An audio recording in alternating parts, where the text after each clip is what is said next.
couple of years ago, I was sat in a lecture and I was really struggling to see what was being displayed on the board in front of me. So much so that I became quite concerned for my visual health. So I booked myself in for an eye test. And sure enough, the optician says to me, "You need glasses." And I think, no, there's no way I need glasses. I can see everything I need to see. I'm too young for glasses. I don't want your designer frames that are going to cost me an arm and a leg. I don't want glasses. I don't need glasses. Thank you very much. And the optician said, "No, you do need glasses because you can't see things that are in the far off distance. That is dangerous. That's not good. If you don't get glasses now, you'll affect your vision now, but also for the rest of your life. It could significantly impair it in the long run." So I caved in. I bought glasses, which I thought maybe was the smart thing to do. And when I put them on for the first time, it was as if I was seeing in 4K. It was incredible. And that memory actually reminded me a lot about what the Bible teaches in regards to our vision. Not vision in the physical sense, but vision in the spiritual sense. You see, each and every one of us have decided to cloud our vision. And what do I mean by that? Well, when we do wrong in God's eyes, when we sin, when we make mistakes, when we lie, cheat, steal, and do an assortment of other bad things, we bring darkness into our life.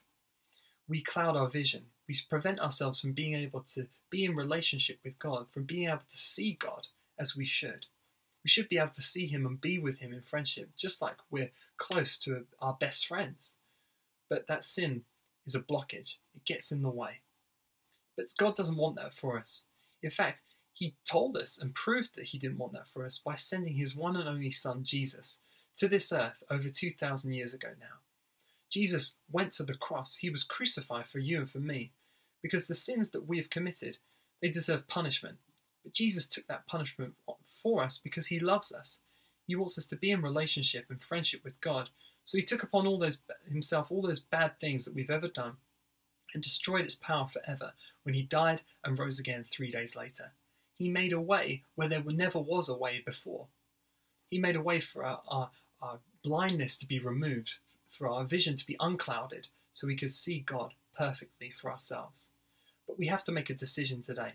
Will we allow Jesus to come into our lives and clear up our vision so we can see? Or will we choose the blind lives that we've all been living when we decide to go our own way? My encouragement to you is not to be selfish like I was and to pursue the things of this world that are just foolish ultimately.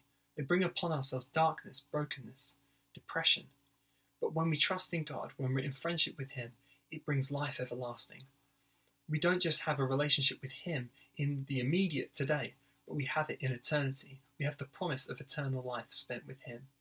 But when we are blinded, we only have the promise of eternal death, separated from God. So I want to ask you today, will you choose to go and have an optician's appointment? Will you choose to go and have an eye test, to let God deal with your issues of sin in your life and clean you up so you can have that perfect vision of life spent with God, so you can have His love, joy, hope and peace forever?